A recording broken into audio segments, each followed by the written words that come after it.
नमस्कार, हमारे खास कार्यक्रम में आज आपका स्वागत है और आज हम बात करने वाले हैं वीरांगना रानी दुर्गावती की। जी हाँ, रानी दुर्गावती का जन्म 5 अक्टूबर 1524 को उत्तर प्रदेश के बांदा जिले में कालिंजर के राजा कीर्तिवर्धन सिंह चंदेल के यहाँ हुआ था। वे अपने पिता की इकलौती संतान थी। दुर्गा अष्टमी के दिन जन्म होने के कारण उनका नाम दुर्गावती रखा गया।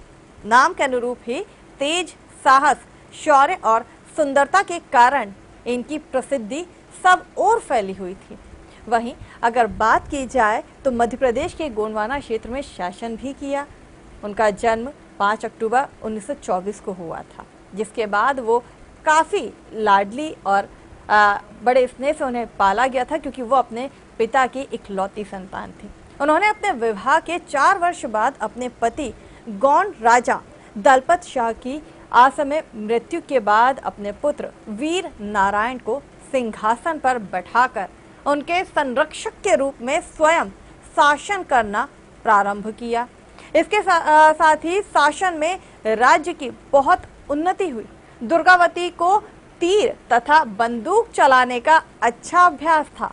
चीते के शिकार में इनकी विशेष रुचि थी। उनके राज्य का नाम गोंडवाना था, जिसका केंद्र जबलपुर था। जी हाँ, इसीलिए मध्य प्रदेश की जब बात की जाती है और जबलपुर की बात की जाती है तो रानी दुर्गावती का नाम जरूर लिया जाता है। वे इलाहाबाद के मुगल शासक आसफ खान से लोहा लेने के लिए प्रसिद्ध हैं। इतना ही नहीं, रानी दुर्गावती कालिंजर के राजा कीर्तिवर्धन सिंह चंदेल की एकमात्र संतान थी। चंदेल राजपूत वंश की शाखा का ही एक भाग है। बांदा जिले के कालिंजर जिले में 1524 ईस्वी की दुर्गाष्टमी पर जन्म के कारण उनका नाम दुर्गावती रखा गया था और उनका तेज साहस पूरे राज्य में और साथ ही पूरे संसार में प्रसिद्ध था। रानी दुर्गावती के मायके और ससुराल पक्ष की जाति भिन्न थी, लेकिन फिर भी दुर्गावती की प्रसिद्धि से प्रभावित होकर गोंडवाना साम्राज्य के राजा संग्राम शाह ने अपने पुत्र दलपत शाह मंडावी से उनका विवाह किया और ये एक दुर्भाग्य था उनके साथ कि विवाह के 4 वर्ष बाद ही राजा दलपत शाह का निधन हो गया था। इसके अलावा अगर बात की जाए तो रानी दुर्गावती कई और बातों में और कई और ऐसे युद्ध थे जो उन्होंने लड़े थे। अगर बात की जाए बाज बहादुर की, तो एक युद्ध ऐसा भी था जहां पर बाज बहादुर ने कई बार रानी दुर्गावती से लोहा लिया, लेकिन हर बार उसे पराजय का सामना करना पड़ा। और ऐसी कुछ और दिलचस्प बातें हैं जो आज हम जानेंगे वीरांगना रानी दुर्गावती के बारे में, उनके शौर्य, उनकी जो विजयी गाथा रही है और जो उनका एक शासन का तरीका रहा है, क्यों उनके शासन में उनकी राज्य जो उनकी प्रजा थी वो उन्हें इतना ज़्यादा स्नेह करती थी। उनका राज्य दिन दुगनी रात चौगनी उन्नति कर रहा था। और ऐसी कई कथाएं हैं, ऐसी कई बातें हैं जो वीरांगना को अलग करती हैं। जी हाँ, रानी दुर्गावती मध्य प्रदेश में भी उन्हें उतना ही स्नेह मिला क्योंकि ये उनका ससुराल था। लेकिन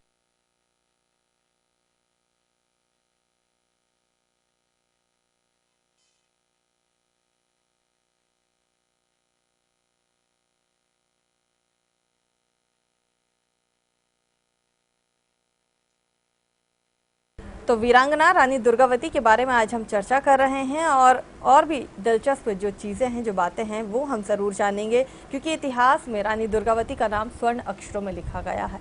एक नहीं बल्कि उन्होंने कई ऐसे युद्ध लड़े थे जहां पर उन्होंने विजय प्राप्त की और शत्रु को पराजय किया था। जी हाँ, पराजित हुए थे शत्रु, लेकिन एक नारी होने के नाते उन्होंने किस तरह से शासन किया और किस तरह से उन्होंने अपने दुश्मनों पर जीत हासिल की, उन्हें पराजित किया, ये जानेंगे। लेकिन चलिए रुक करते हैं जबलपुर का, उस किले का जहां पर उन्होंने अपना शासन किया था। हमारे सहयोगी वहां पहुंचे थे, जानते हैं। 24 जून एक ऐतिहासिक दिन। कल इसी जगह एक ऐतिहासिक कार्यक्रम का आयोजन किया जाएगा। जहां इस वक्त हम मौजूद हैं जबलपुर के भंवरताल में, जहां वीरांगना दुर्गावती की ये स्मृति यहां पर आप देख रहे हैं कि किस तरीके से यहां पर एक स्टैचू है और फिलहाल यहां एक भव्य कार्यक्रम का आयोजन किया गया। मैं आपको बता दूं कि वीरांगना रानी दुर्गावती का यहां पर समाधि स्थल भी है, जो कि यहां से 20 किलोमीटर दूर है। फिलहाल इस वक्त जो है मैं आपको दिखा रहा हूं पूरी तस्वीर जो है, ये रानी दुर्गावती का स्टैचू है। फिलहाल यहाँ पर जो कार्यक्रम होगा वो काफी ऐतिहासिक माना जाता है और जबलपुर के इसी स्थल पर ऐतिहासिक कार्यक्रम के आयोजन भी किए जाते हैं, जहां पर जबलपुर के तमाम जो विधायक हैं, तमाम जो राजनीतिक सभी लोग यहाँ पर आते हैं और इस कार्यक्रम में आयोजन में शामिल होते हैं। जबलपुर तो ये है वो महल जहां पर रानी दुर्गावती ने शासन किया था और जबलपुर का जब भी जिक्र किया जाता है तो रानी दुर्गावती का नाम जरूर लिया जाता है।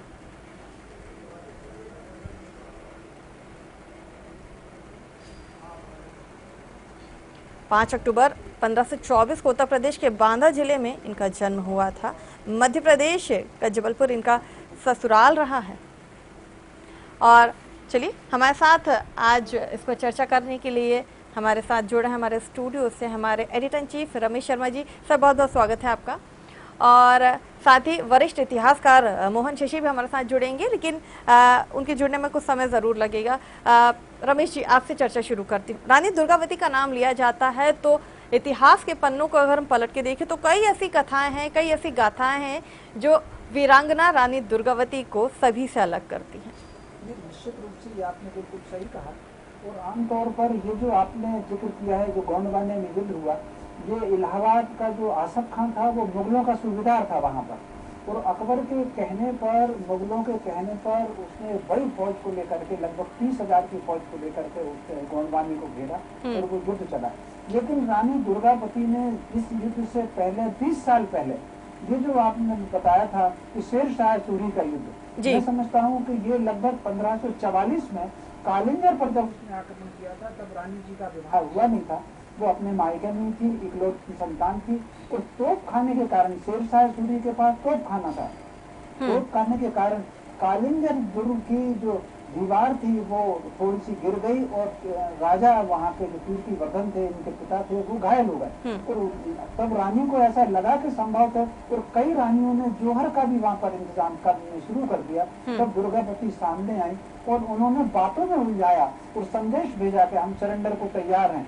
एक रणनीति से काम लिया, एक कूटनीति से काम लिया कि हम सरेंडर को तैयार हैं, और उसमें उनको 24 घंटे का समय दिया, और उस 24 घंटे में कालिंगर की फौज दोबारा अपनी सीमा पर उस दीवार पर आ गई और फिर दोबारा आक्रमण हुआ और उसमें शेर शाह सूरी बुरी तरह घायल हुआ, और ये जो चोट थी यही आगे चलकर तो शेर शाह सूरी की मौत का कारण बनी और वो छोड़ करके चला गया था। तो रानी ने जो युद्ध विवाह के बाद गोंडवानी में आकर के किया, इससे पहले ही वो युद्ध कौशल में बहुत निपुण थी, और उनका जो उनकी जो शैली थी उसके कारण ही उनको दुर्गा कहा गया। और आसफ खां से भी अगर वो हारी हैं, वो अपनी वीरता के कारण नहीं हारी हैं, बल्कि कहीं ना कहीं विश्वासघात के कारण हारी हैं। वो एक कथा बहुत लंबी है। और जब वो घायल हो गई और उनको जब लगा कि अब शत्रु के हाथ मुझे नहीं पड़ना है, तो उन्होंने जो उनका एक विश्वस्त जो सेना नायक था, जो उनका अंगरक्षक था, उससे कहा कि तुम मुझे ये कटार जो है मार दो। लेकिन जब वो नहीं माना और उसकी साहस नहीं हुआ, तब रानी ने स्वयं अपने हाथ से अपने कटार मार करके प्राणों का बलिदान दिया गोंडवाने में। और गोंडवाने का जो शासन था ये उस समय नर्मदा से लेकर नर्मदा तक पूरी नर्मदा पट्टी गोंडवाने में आया करती थी, जिसमें रायसेन का, आज हम जिसको रायसेन का जिला कह सकते हैं, कटनी का काफी हिस्सा उसमें लगता था, जबलपुर लगता था, मंडला, शहडोल उसमें लगता था, होशंगाबाद, नरसिंहपुर का ये जो सारा इलाका है, सिवनी तक का इलाका, ये जो पूरा का पूरा क्षेत्र गोंडवाना कहलाता है। और एक और बात मैं कहना चाहता हूँ, यद्यपि उनके पिता का नाम दलपत शाह था, तो शाह सरनेम हुआ करता था, उस समय शासकों का सरनेम हुआ करता था।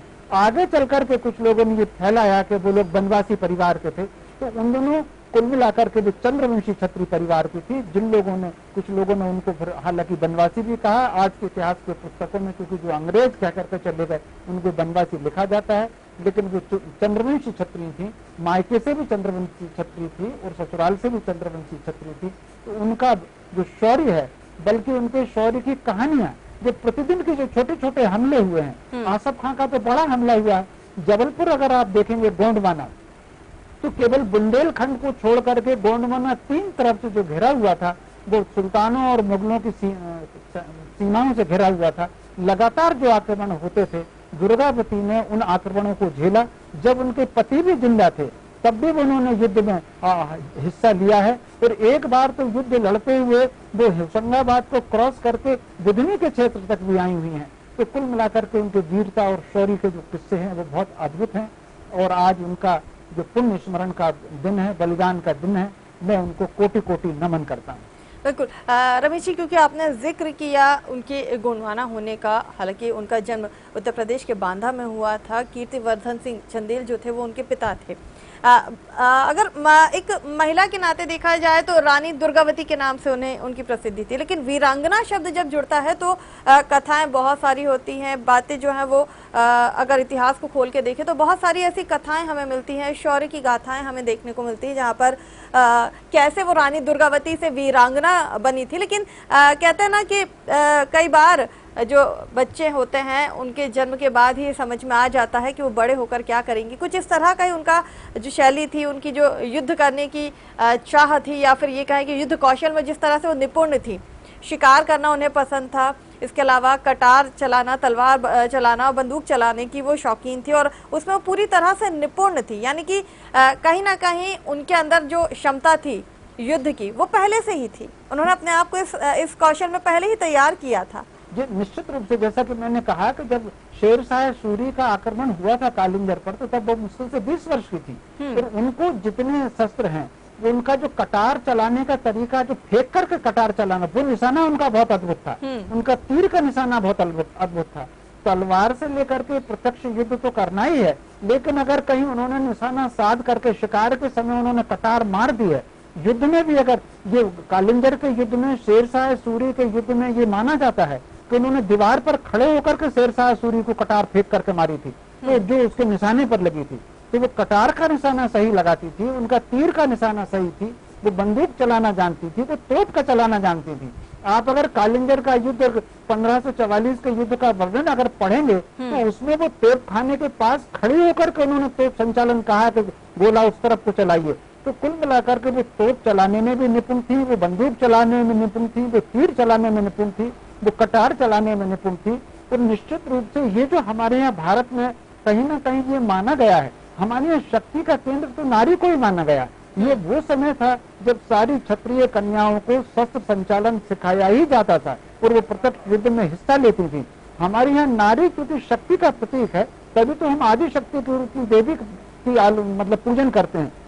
तो कहने का अर्थ है तो उस जो भारतीय परंपरा और सनातन की परंपरा काल और संयोग से ये माना जाता है कि कालिंगर में जहाँ की उनका जन्म हुआ है, इतिहास में ऐसा कोई हमला नहीं है। वो बाबर का हमला हो सकता है, वो अल्तमश का हमला हो सकता है, वो अलाउद्दीन खिलजी का हमला हो सकता है, वो औरंगजेब का हमला हो सकता है, वो शेरशाह सूरी का हमला हो सकता है।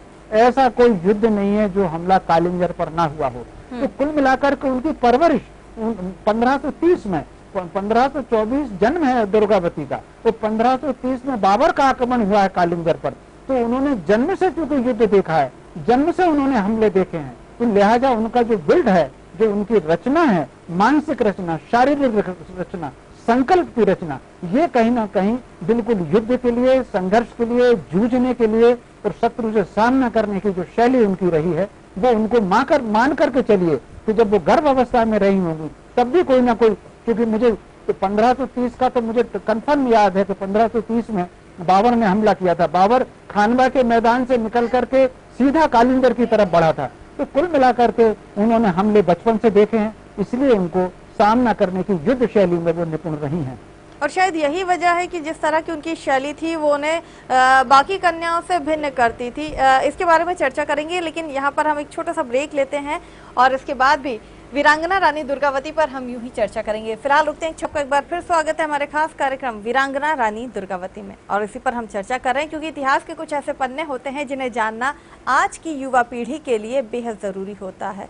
कहते हैं कि महिलाएं सिर्फ आज ही अपने आप को जो है वो ताकतवर बना रही हैं, सेल्फ डिफेंस में उन्हें आना चाहिए, उन्हें अपनी सुरक्षा के लिए खुद आत्मनिर्भर होना चाहिए, लेकिन ऐसा नहीं है। अगर आप भारत का इतिहास देखेंगे, उसके पन्नों को पलट के देखेंगे तो कई ऐसी वीरांगनाएं हैं जिन्होंने अपने साथ साथ अपने राज्य का, अपनी प्रजा का भी दुश्मनों से लोहा लेते हुए अपने आप की कुर्बानी दी है, लेकिन अपने राज्य को उन दुश्मनों के हाथ नहीं आने दिया। तभी तो उन्हें कहा जाता है वीरांगना। और आज ऐसी ही वीरांगना से के विषय में हम चर्चा कर रहे हैं। हमारे साथ जुड़े हुए हैं स्टूडियो से हमारे editor in chief Ramesh Sharma ji और साथ ही वरिष्ठ इतिहासकार मोहन शशि जी। चलिए मोहन शशि जी, आपका स्वागत करती हूँ सर मैं।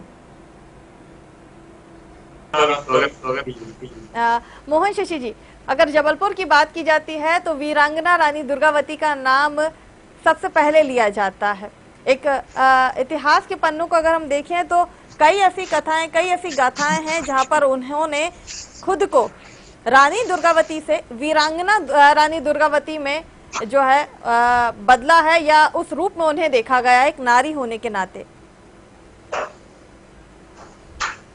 मुख्य रूप से अगर आप देखें तो वीरांगना रानी दुर्गावती के लिए जबलपुर एक महत्वपूर्ण स्थान था।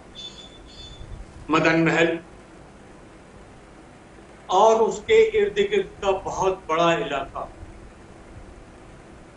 उन्होंने अपने सैन्य बल के लिए संरक्षित कर रखा था। जबलपुर में तालाबों का निर्माण, पर्यावरण की दिशा में वृक्षारोपण, पौधारोपण और जनहित में उनने अप्रतिम योगदान दिया। मान्यता है कि वीरांगना दुर्गावती ने कुछ ऐसा वातावरण बनाया था कि सोने की मोहरों में उनके राज्य में व्यापार होता। यही सोने की मोहरों का व्यापार दिल्ली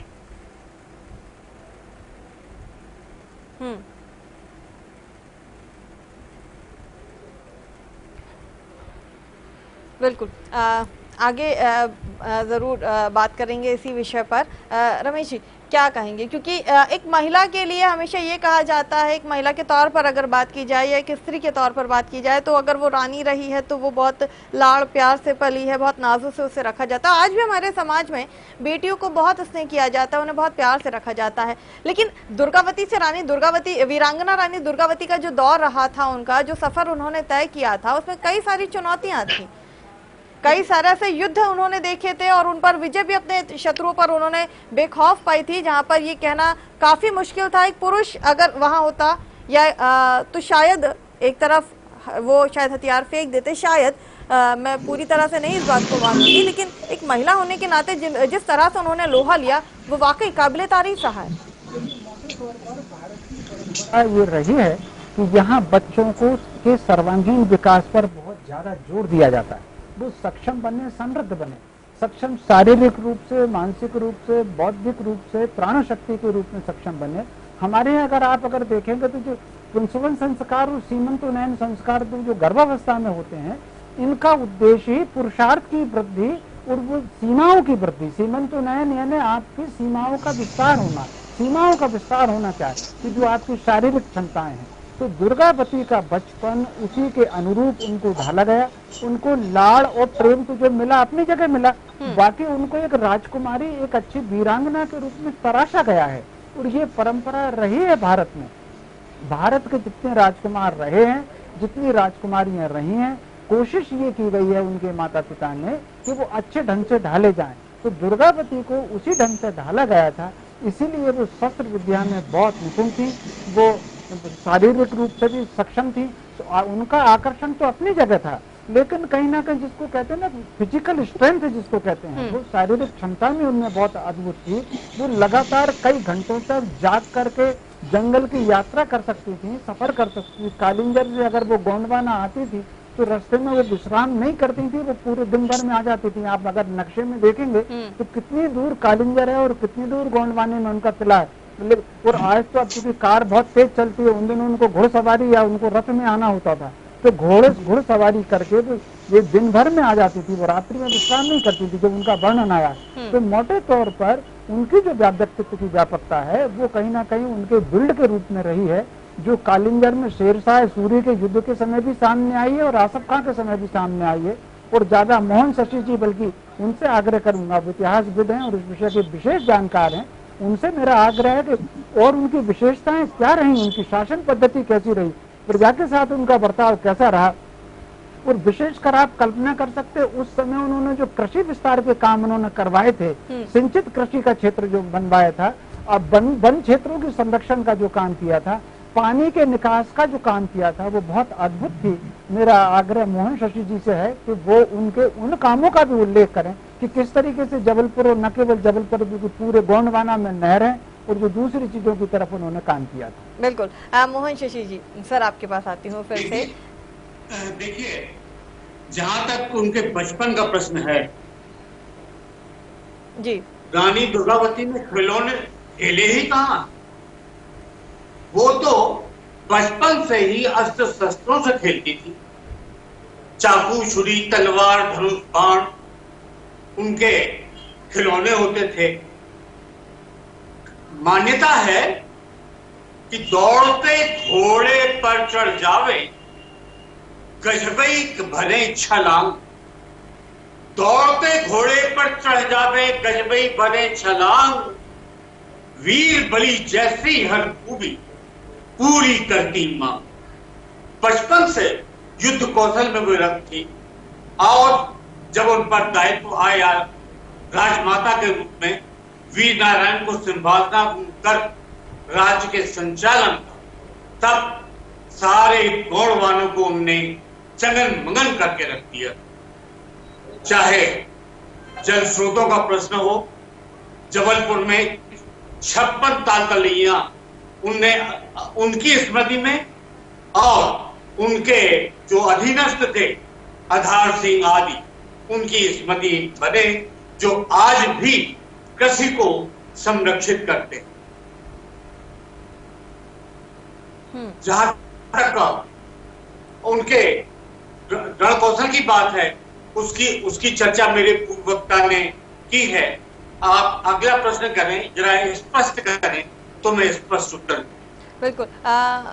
सर, मैं आपसे ये जानना चाहूंगी कि कुशल शासक के तौर पर भी उन्हें देखा जाता है, जबकि कहा जाता था कि महिलाएं क्या उतना अच्छा शासन कर सकेंगी, लेकिन ये दुर्भाग्य ही था कि महज 4 वर्ष ही हुए थे उनके विवाह को जब उनके पति दलपत शाह जी का निधन हो गया था, और उस वक्त उनकी गोद में एक 3 साल का बच्चा था।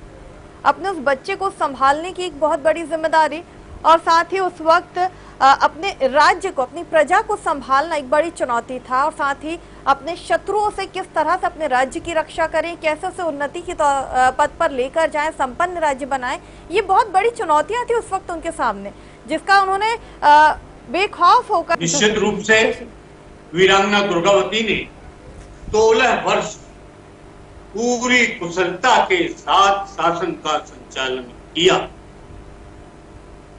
उनके राज में कभी कोई भीख मांगते नहीं दिखता। विद्वानों का सम्मान किया, जगह जगह से उन्हें आमंत्रित कर उनका स्वागत सत्कार किया, उनकी प्रतिष्ठा की दरबार में और जनता में। रानी स्वयं जनता में निकलती, मंडला से मदन महल तक आना, सुरंग के माध्यम से जनता के बीच में निकल जाना, स्नान करने निकल जाना, न जाने ऐसे कितने कार्य थे। आज खंडहर बता रहे हैं कि इमारत बुलंद थी, बहुतेरे स्थान तो पूरी तरह जमींदोज कर दिए गए हैं, उन पर अन्य बिल्डिंगें तनकी हुई हैं, लेकिन अभी भी उनकी यादगार मदन महल में बनी हुई है। वे मदन महल से अलग जगाती रहती हैं और कुछ नव निर्माण, जैसे भौरताल में उनकी एक भव्य गयारूढ़ प्रतिमा की स्थापना की गई। रानी दुर्गावती विश्वविद्यालय जबलपुर विश्वविद्यालय का नामकरण रखा गया। एल्गिन अस्पताल का नाम रानी दुर्गावती की स्मृति में रखा गया। डाक टिकट निकले, उनकी समाधि जिसके बारे में कहा जाता है, ठाव 12 हो जब ध्यावे जित रानी को चौरा, और हाथ जोड़ के ठाड़े हो तो फड़कन लगे कखोरा। उस समाधि का पुनर्निर्माण, उस निर्माण जबलपुर नगर निगम ने किया और आज भी जबलपुर नगर निगम, जबलपुर की प्राचीन संस्था मिलन, मित्र संघ, दुर्गावती रक्षा स्मृति अभियान समिति 1971 से उनका स्मृति गान प्रतिवर्ष करती रहती है। 5 अक्टूबर उनके जन्म दिवस और 24 जून उनके बलिदान दिवस पर जबलपुर में अभिनव कार्यक्रम होते हैं। कोविड के बावजूद हमने आज उन्हें याद किया और उन्हें श्रद्धांजलि अर्पित की। बहुत कुछ हुआ, लेकिन अभी बहुत कुछ होना शेष है, क्योंकि शहीदों की मज़ारों पर लगेंगे हर बरस मेले, वतन पर मरने वालों का यही बाकी निशा होगा। और उसे यदि याद नहीं रखा गया, शहीदों को याद नहीं किया गया, तो देश का बहुत हानि होगा। अगला प्रश्न करें कृपया।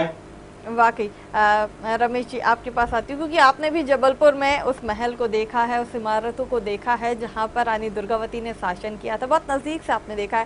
थोड़ा सा आपसे भी जानना चाहूँगी, जब आप वहाँ पहुँचे थे, आपने देखा था उन तमाम चीज़ों को, तो किस तरह की जो एनर्जी होती है, क्योंकि कहते हैं ना कि जब हम ऐसी ऐतिहासिक जगहों पर जाते हैं तो हमें जब हमारा इतिहास देखने को मिलता है तो खुद के अंदर एक अलग ही शक्ति जो है उसका संचार होने लगता है। ये बिल्कुल आपने ठीक कहा।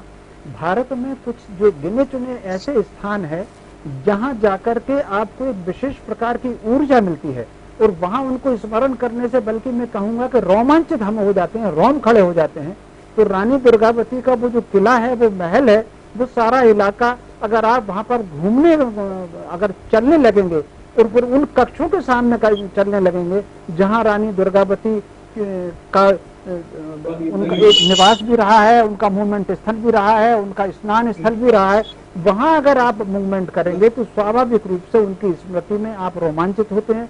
वो स्थान आज भी सुरक्षित है, और वो कितना बनाया होगा कि उसके तोप के गोले लगाए गए तब भी वो क्षतिग्रस्त तो हुआ लेकिन नष्ट नहीं हुआ, इतनी मजबूत उसकी नींव रखी है। इसके अलावा दुर्गावती जी न केवल युद्ध कौशल में निपुण रही हैं, बल्कि वो कुशल संचालक भी रही हैं। राज्य को समृद्धि की ओर ले जाना, उनके क्षेत्र में शत्रुओं की लगातार हमले के बीच में जिस तरीके से उन्होंने अपने क्षेत्र को व्यापार का केंद्र बनाया, कृषि विकास का केंद्र बनाया, नहरों की तरफ उन्होंने काम किया, कहीं ना कहीं शिक्षा का उन्होंने जो काम किया, मैं समझता हूँ एक सर्वांगीण विकास की तरफ उन्होंने जो ध्यान दिया था, मैं समझता हूँ बहुत ज्यादा अद्भुत है। ये ऐसी प्रतिभाएं बहुत कम होती हैं, बल्कि इस तरह की एक मैं आपको भी इसमें आभार व्यक्त करूंगा कि आपने इस पर चर्चा रखी, और ये कहीं ना कहीं आज की पीढ़ी को हमको बताया जाना चाहिए कि किस प्रकार व्यक्ति खड़े होकर के विपरीत परिस्थितियों में जी करके अपने राज्य का संचालन करते हैं, अपने किले की रक्षा करते हैं, अपनी पीढ़ियों की रक्षा करते हैं, और उनके परिवार के लोग भी अभी वहाँ, उनके वंश के लोग भी अभी वहाँ हैं। उन सबको मैं नमन करता हूँ। क्योंकि बात युद्ध की हुई है, तो एक युद्ध ऐसा भी था जिसकी चर्चाएं हमेशा इतिहास में रही है।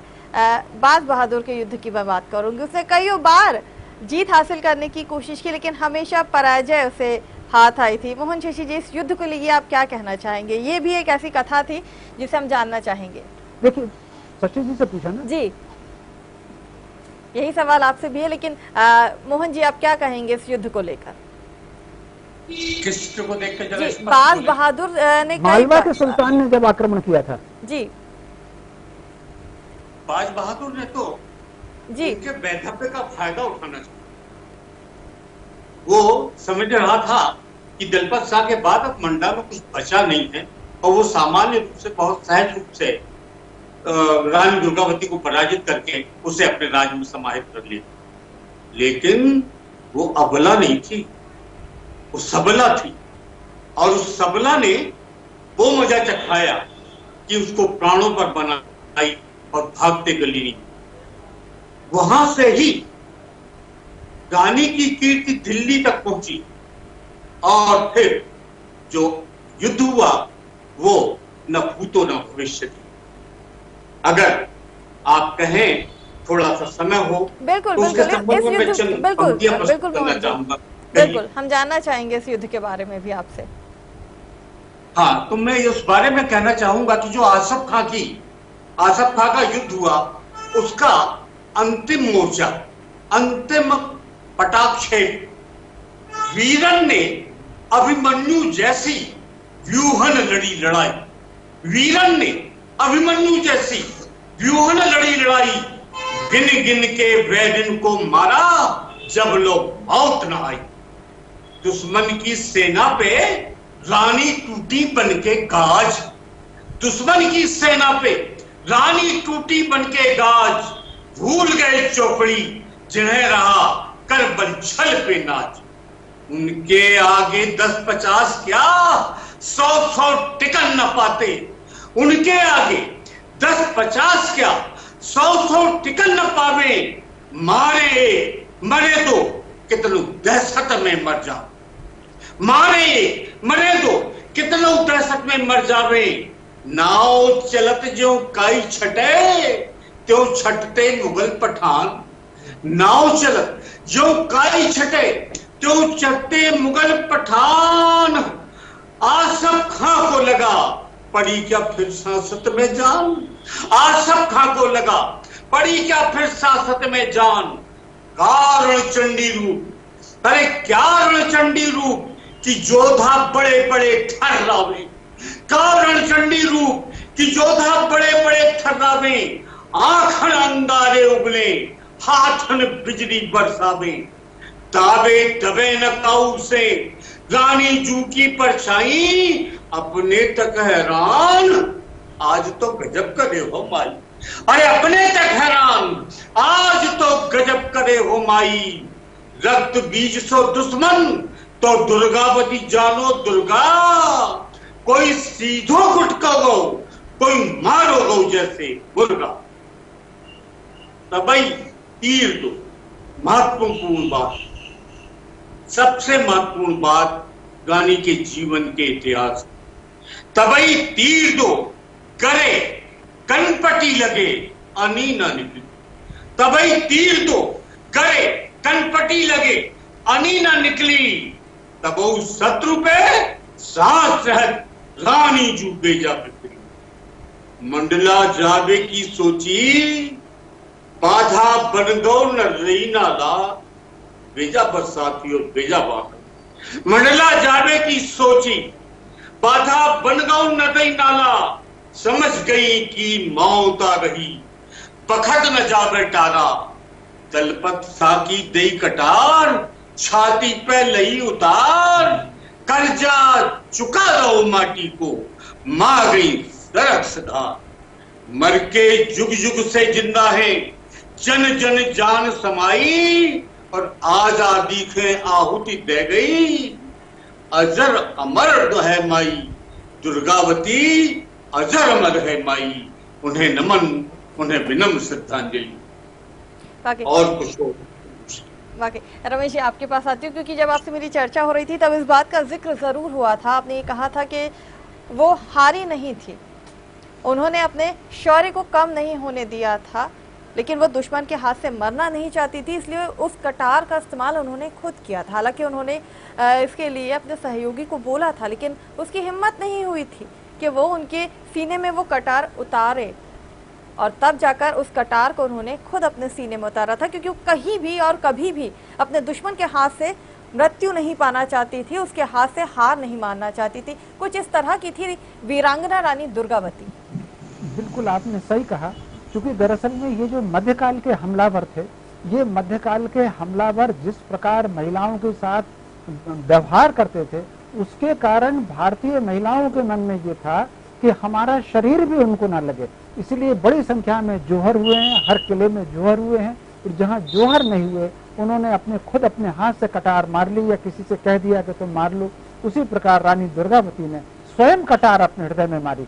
पहले उन्होंने किसी को कहा था कि तुम ये तीर मेरे को मार दो, लेकिन वो दूसरा तैयार नहीं हुआ, तो उन्होंने अपने हाथ से अपनी कटार अपने हृदय में उतारी, कि वो नहीं चाहती थी कि वो शत्रु के हाथ में जाएं या अपनी आंखों के सामने अपने किले का पतन देखें। इस प्रकार वो स्वाभिमान के साथ जी और स्वाभिमान के साथ ही उन्होंने शरीर को त्यागा। वाकई मोहन शशि जी आप हमारे साथ जुड़े, बहुत बहुत शुक्रिया सर आपका जुड़ने के लिए, और आपने हमें इतनी प्रमुख बातें वीरांगना रानी दुर्गावती के बारे में बताई, उसके लिए बहुत बहुत धन्यवाद आपका। और साथ ही रमेश जी आप भी हमारे साथ जुड़े, आपके जुड़ने के लिए बहुत बहुत शुक्रिया सर। तो वीरांगना रानी दुर्गावती के बारे में आज हम बात कर रहे थे, किस तरह से एक महिला एक कुशल शासक के तौर पर जानी जाती है, कैसे उन्होंने अपने पुत्र का पालन पोषण किया, बल्कि मैं ये कहूंगी कि किस तरह से उन्होंने अपने राज्य का, अपनी प्रजा का पालन पोषण किया, जो दिन रात उन्नति के पथ पर आगे बढ़ता रहा और दुश्मनों को उन्होंने जिस तरह से परास्त किया, ऐसा तो शायद किसी पुरुष में भी दम नहीं था। जिस तरह का दम और जिस तरह का शौर्य उनका रहा है, वो इतिहास के पन्नों में हमेशा अमर रहेगा। इसी के साथ मुझे दीजिए इजाजत, आप बने रहिए हमारे साथ।